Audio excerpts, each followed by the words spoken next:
Asianet ಸುವರ್ಣ news ನಲ್ಲಿ ಬುರುಡೆ ಗ್ಯಾಂಗ್ನ ಅತಿ ದೊಡ್ಡ ಷಡ್ಯಂತ್ರದ ಅತಿ ದೊಡ್ಡ ರಹಸ್ಯವನ್ನ ನಾವು ಬಯಲು ಮಾಡಿದ್ದೀವಿ. ಮೇ 5ನೇ ತಾರೀಕು ಬುರುಡೆ ಗ್ಯಾಂಗ್ಗೆ ಛೀಮಾರಿ ಹಾಕಿತ್ತು ಸುಪ್ರೀಂ ಕೋರ್ಟ್. ಚಿನ್ನಯ್ಯನ ಮೂಲಕ ಇವರೊಂದು ಅರ್ಜಿ ಸಲ್ಲಿಸಿರ್ತಾರೆ. ಆ ಅರ್ಜಿಯನ್ನ ಸುಪ್ರೀಂ ಕೋರ್ಟ್ ವಜಾ ಮಾಡಿರುತ್ತೆ. ರಾಜ್ಯ ಸರ್ಕಾರಕ್ಕೂ ಗೊತ್ತಿಲ್ಲ, ಪೊಲೀಸರಿಗೂ ಗೊತ್ತಿಲ್ಲ. ಈ ಎಸ್ಐಟಿ ಟೀಮ್ ರಚನೆಯಾಗೋವರೆಗೂ ಇಂದಿನವರೆಗೂ ಯಾವುದೇ ಮಾಹಿತಿ ಇಲ್ಲ. ಹೋಗಿ ಪೊಲೀಸ್ ಠಾಣೆಯಲ್ಲಿ ಕಂಪ್ಲೇಂಟ್ ಕೊಡ್ತಾರೆ. ಸರ್ಕಾರ ಎಸ್ಐಟಿ ರಚನೆ ಮಾಡುತ್ತೆ, ಕೇಳದಂಗೆ ಅಗಸ್ತಾರೆ. ಉನ್ನತ ಮಟ್ಟದ ತನಿಖೆ ಕೋರಿ ಇವರು ಸುಪ್ರೀಂ ಕೋರ್ಟ್ಗೆ ಸಲ್ಲಿಸಿದ್ದ PIL ವಜಾ ಮಾಡಿದ್ದಾರೆ. ರಾಜ್ಯ ಸರ್ಕಾರಕ್ಕೆ ಸುಳ್ಳು ಮಾಹಿತಿ ಕೊಟ್ಟು ಎಸ್ಐಟಿ ರಚನೆಗೆ ಈ ಗ್ಯಾಂಗ್ ಒತ್ತಾಯಿಸಿರುತ್ತೆ. ಸರ್ಕಾರಕ್ಕೂ ಗೊತ್ತಿಲ್ಲದ ಸುದ್ದಿ, ಎಸ್ಐಟಿಗೂ ಗೊತ್ತಿಲ್ಲದ ಸುದ್ದಿ. ಷಡ್ಯಂತ್ರದ ಗ್ಯಾಂಗ್ ಸುಪ್ರೀಂ ಕೋರ್ಟ್ಗೆ ಸಲ್ಲಿಸಿದ್ದ PIL ವಜಾ ಆಗಿರುತ್ತೆ. ಸುಪ್ರೀಂ ಕೋರ್ಟ್ ಛೀಮಾರಿ ಹಾಕಿ ವಜಾ ಮಾಡಿದ್ದ ಆ ಆದೇಶನ ಮುಚ್ಚಿಟ್ಟು ಎಸ್ಐಟಿಯನ್ನ ಮಾಡಿಸಿತ್ತು ಈ ಗ್ಯಾಂಗ್.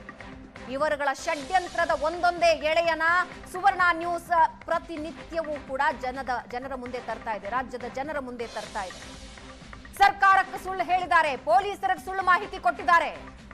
ಎಸ್ಐಟಿಗೆ ಒತ್ತಾಯಿಸಿತ್ತು ಈ ತಂಡ. ಮಹಿಳೆಯರ ಮೇಲೆ ಅತ್ಯಾಚಾರ, ಹತ್ಯೆ ಅಂತ ಸುಳ್ಳುಗಳ ಸರಮಾಲೆನೇ ಈ ಗ್ಯಾಂಗ್ ಸೃಷ್ಟಿಸಿರುತ್ತೆ. ಬುರುಡೆ ಗ್ಯಾಂಗ್ ಕೊಟ್ಟ ದೂರು ನೋಡಿ ಸರ್ಕಾರ ಎಸ್ಐಟಿ ರಚನೆ ಮಾಡುತ್ತೆ. ನಾವು ನ್ಯಾಯಾಲಯದ ಮುಂದೆ ಹೋಗಿದ್ವಿ, ನ್ಯಾಯಾಲಯ ಛೀಮಾರಿ ಹಾಕಿತ್ತು ನಮಗೆ ಅನ್ನೋದನ್ನ ಈ ಗ್ಯಾಂಗ್ ಯಾರಿಗೂ ಹೇಳೇ ಇರಲಿಲ್ಲ.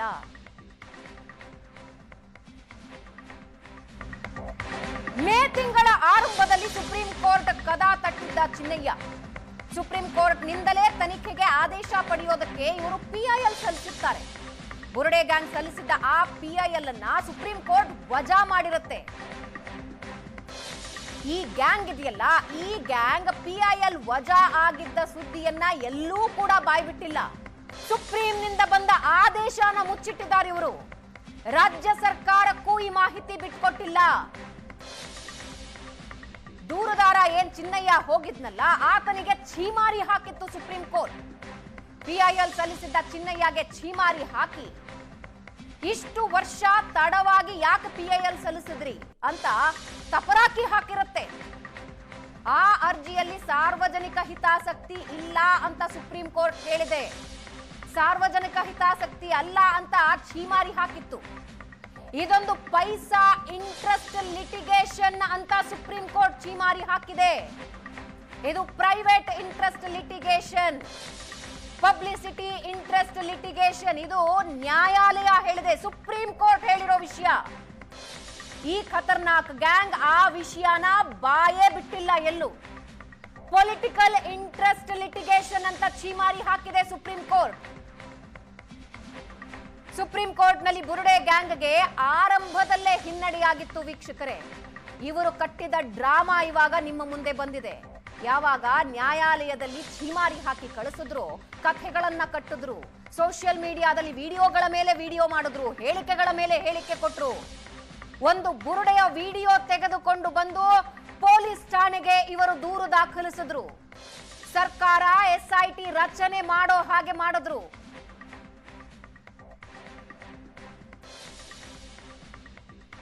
ಸುಪ್ರೀಂ ಕೋರ್ಟ್ ನಿಂದ ಬಂದ ಆದೇಶನ ಮುಚ್ಚಿಟ್ಟು ಬುರುಡೆ ಎತ್ತಿ ಚೀಲಕ್ಕೆ ಹಾಕೋ ಒಂದು ವಿಡಿಯೋ ಮಾಡಿಕೊಂಡು ತಗೊಂಡು ಬಂದು ಪೊಲೀಸರ ಹತ್ರ ಕಂಪ್ಲೇಂಟ್ ಕೊಟ್ರು. ರಾಜ್ಯ ಸರ್ಕಾರದಿಂದ ಎಸ್ಐಟಿ ರಚನೆ ಆಗೋ ಹಾಗೆ ಮಾಡಿದ್ರು.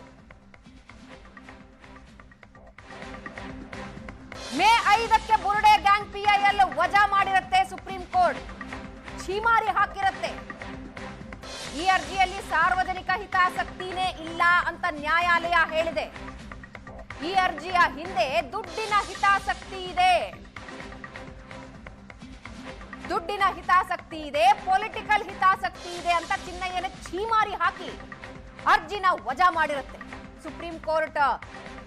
ಈ ಅರ್ಜಿಯನ್ನ ವಜಾ ಮಾಡಿದ್ದು, ಛೀಮಾರಿ ಹಾಕಿದ್ದು, ಇದು ಯಾವುದನ್ನು ಗುಟ್ಟು ಬಿಟ್ಟು ಕೊಡದ ಹಾಗೆ ಇನ್ನೊಂದು ಗೇಮ್ ಪ್ಲಾನ್ ಸ್ಟಾರ್ಟ್ ಮಾಡಿಕೊಂಡಿತ್ತು ಈ gang.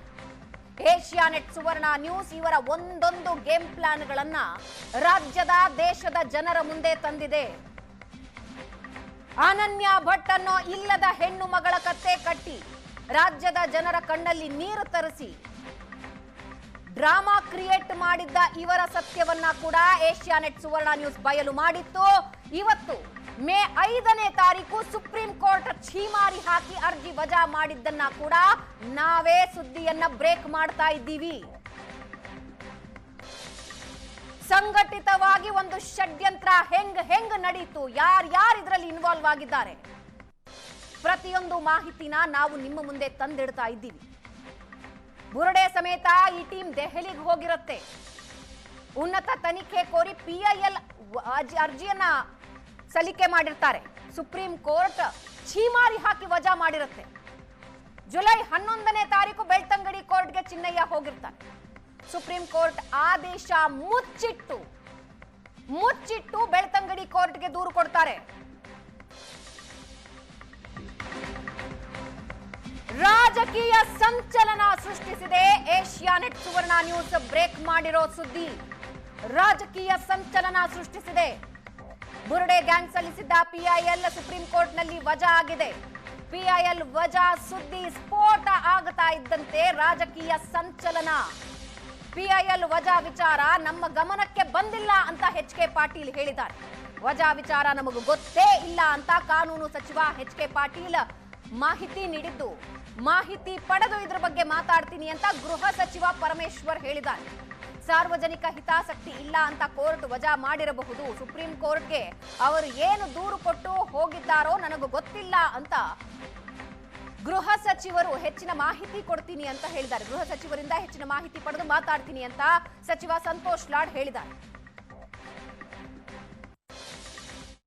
No, I will not react. I will not react now. ಅಲ್ಲ ಸರ್ಕಾರದ ಮುಂದೆ ಮುಚ್ಚಿಟ್ಬಿಟ್ರೆ ಅವರು ಇದೆಲ್ಲ ಅಂತ ಸರ್. ಅವ್ರ ವಿರುದ್ಧ ಏನಾದರೂ ಕ್ರಮ ತಗೊಳ್ತೀರಾ ಸರ್? ಗೊತ್ತಿಲ್ಲಪ್ಪ, ಅದನ್ನ ತಿಳ್ಕೊಂಡಲ್ವಾ ಹೇಳ್ಬೇಕು ನಾನು.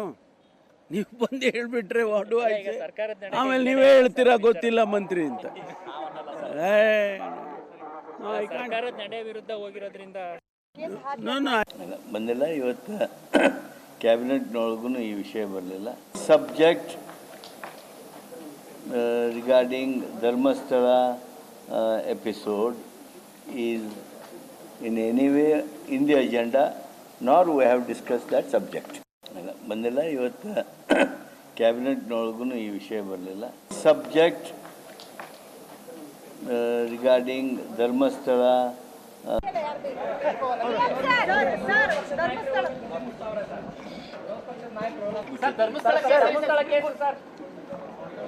Sir, Dharmasthala case sir.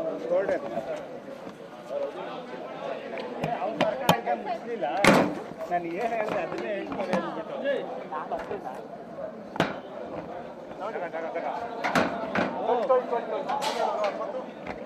ಸರ್ಕಾರ ಇದ್ದಾಗ ಮುಚ್ಚಲಿಲ್ಲ, ಈಗ ಮುಚ್ತವ್ರೆ.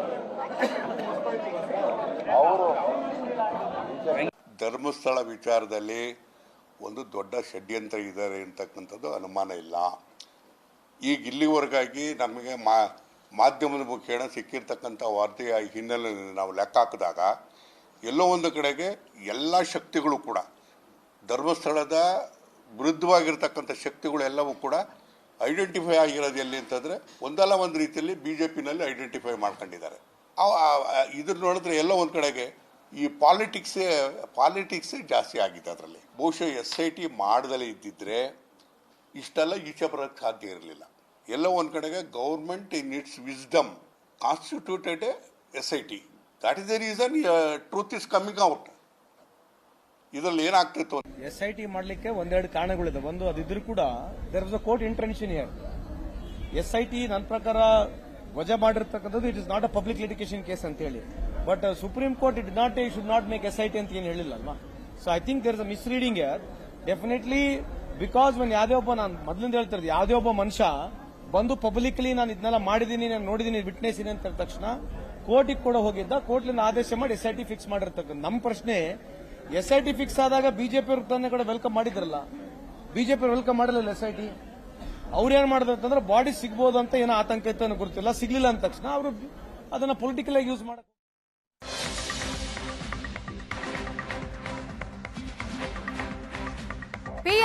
ವಜಾ ಬಗ್ಗೆ ಮೂವರು ಸಚಿವರು ಹೇಳಿದ್ದೇ ಬೇರೆ, ಡಿಕೆಶಿ ಹೇಳಿದ್ದೇ ಬೇರೆ. PIL ವಜಾ ಬಗ್ಗೆ ಸರ್ಕಾರಕ್ಕೆ ವಿಳಂಬವಾಗಿ ಗೊತ್ತಾಗಿದೆ ಅಂತ ಡಿಕೆಶಿ ಹೇಳಿದ್ದಾರೆ. ಸಚಿವರು ಗೊತ್ತಿಲ್ಲ ಅಂದ್ರೂ ಸರ್ಕಾರಕ್ಕೆ ತಡವಾಗಿ ಗೊತ್ತಾಗಿದೆ ಅಂತ DK ಶಿವಕುಮಾರ್ ಹೇಳ್ತಿದ್ದಾರೆ. ಅದು ಬೇರೆ ವಿಚಾರ, ಅವರೇನೋ ಹೋಗಿದ್ರು, ವಜಾ ಆಗಿದೆ ಅಂತ ಡಿಕೆಶಿ ಹೇಳಿದ್ದಾರೆ. ಈಗ ತನಿಖೆ ನಡೀತಾ ಇದೆ, ವರದಿ ಬರಲಿ, ಮುಂದೆ ಅದರ ಬಗ್ಗೆ ಮಾತಾಡೋಣ. ಸರ್ಕಾರಕ್ಕೆ ತಡವಾಗಿ PIL ವಜಾ ಗೊತ್ತಾಗಿದೆ ಅಂತ DCM DK ಶಿವಕುಮಾರ್ ಒಪ್ಪಿಕೊಂಡಿದ್ದಾರೆ. PIL ವಜಾ ಆಗಿದ್ರು ಗೌರ್ಮೆಂಟು ಇನ್ವೆಸ್ಟಿಗೇಷನ್ ಮಾಡಬೇಕು ಅಂತ ಮಾಡ್ತಾ ಇದೆ. ಪಬ್ಲಿಕ್ಕು ನೀವೆಲ್ಲ TV ಅವರೆಲ್ಲ ಅದನ್ನೆಲ್ಲ ಭಾಳ ದೊಡ್ಡದಾಗಿ ಬಿಂಬಿಸಿದ್ರು. ಸೊ ಆ ದೃಷ್ಟಿಯಿಂದ PIL ವಜಾ ಆಗಿದ್ದು ಕೂಡ ಸರ್ಕಾರಕ್ಕೆ ಲೇಟಾಗಿ ನಮಗೆ ಗೊತ್ತಾಗಿದೆ. ಬಟ್ ಅದು ಬೇರೆ ವಿಚಾರ. ಅದು ಅವರೇನೋ ಆದೇಶಕ್ಕೆ ಹೋಗಿದ್ರು, ನೀವು ಅಲ್ಲೇ ಹೋಗಿ ಅಂತ ಕಳಿಸಿದ್ದಾರೆ. ಅದು ಕೂಡ ನಮಗೆ ಅರಿವಿದೆ. ಈಗ ಕಾನೂನು ಚೌಕಟ್ಟಿನಲ್ಲಿ ಒಂದು ಇನ್ವೆಸ್ಟಿಗೇಷನ್ ಮಾಡಬೇಕು ಅಂತೇಳಿ ಇನ್ವೆಸ್ಟಿಗೇಷನ್ ಮಾಡಿದೆ. ರಿಪೋರ್ಟ್ ಇನ್ನೂ ಬಂದಿಲ್ಲ, ಬಂದ ಮೇಲೆ ಮಾತಾಡೋಣ. ಈ ಮಧ್ಯದಲ್ಲಿ ಕೆಲವೆಲ್ಲ ಏನೇನಿದೆ ಅನ್ನೋದನ್ನು ಸತ್ಯ ಎಲ್ಲ ಹೊರಗಡೆ ಎಲ್ಲ ನೀವು ತೋರಿಸ್ತಾ ಇದ್ದೀರಿ, ಜನಕ್ಕೂ ಗೊತ್ತಾಗ್ತಾ ಇದೆ.